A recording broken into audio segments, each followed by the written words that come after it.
ఒక నిరుద్యోగ యువకుడు తమ్ముడి పేరు నిజామాబాద్ జిల్లా డోంగ్లీ గ్రామానికి చెందినటువంటి తమ్ముడు ఉమేష్ ఇంజనీరింగ్ పూర్తి చేసి రేవంత్ రెడ్డి ఉద్యోగాలకు ఎప్పుడు నోటిఫికేషన్ ఇస్తాడా, జాబ్ క్యాలెండర్ ఎప్పుడు అమలు చేస్తాడా అని హైదరాబాద్ లో ఉంటూ కోచింగ్ తీసుకుంటున్నాడు ఉమేష్. అయితే రేవంత్ రెడ్డి ప్రభుత్వం మొదటి ఏడాది ఇస్తామన్న 2 లక్షల ఉద్యోగాలు ఇవ్వలేదు. హైదరాబాద్ లో బస్ పాస్ తీసుకొని రోజు కోచింగ్ సెంటర్ పోయి కోచింగ్ తీసుకుంటామంటే మొన్నటి వరకు 1,300 రూపాయలు ఉన్న బస్ పాస్ ఇప్పుడు 1,630 రూపాయలు అయింది.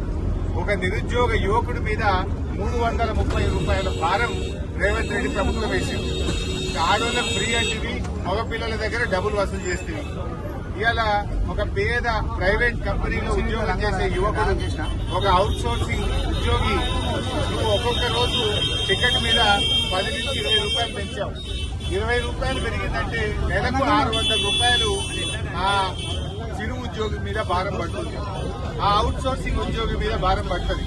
అంటే ఆర్టీసీ బస్సుల్లో ప్రయాణం చేసే ప్రతి నిరుద్యోగులు గాని, చిరు ఉద్యోగులు గాని, ప్రైవేట్ కంపెనీల్లో పనిచేసే వాళ్ళ మీద నెలకు 300 నుంచి 600 రూపాయల భారం వేసిండు రేవంత్ రెడ్డి.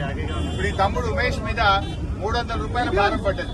రేవంత్ రెడ్డి ఈ నిరుద్యోగ యువకులకు ఏం చెప్పినావు? ఆ రోజు ఉద్యోగం వచ్చేదాకా నెలకు 4,000 వృద్ధి ఇస్తాను. 4,000 నిరుద్యోగ వృద్ధి ఇవ్వలేదు. జాబ్ క్యాలెండర్ జాబ్లెస్ క్యాలెండర్ అయిపోయింది. మొదటి ఏడాది 2 లక్షల ఉద్యోగాలు అన్నావు, 2 లక్షలు కాదు కదా 20,000 ఉద్యోగాలు కూడా ఇవ్వలేదు. నిరుద్యోగ యువకులను మోసం చేసింది రేవంత్ రెడ్డి. పైగా బస్ ఛార్జీలు పెంచారు. ఇవాళ మేము పేద ప్రజల పక్షాన, మధ్యతరగతి ప్రజల పక్షాన పెంచిన బస్ ఛార్జీలు దించాలని రేవంత్ రెడ్డి డిమాండ్ చేస్తా ఉన్నాం. ఇవాళ రేవంత్ రెడ్డి ప్రభుత్వం 20 నెలల్లో 5 సార్లు బస్ ఛార్జీలు పెంచింది. ఒకసారి రౌండ్ ఫిగర్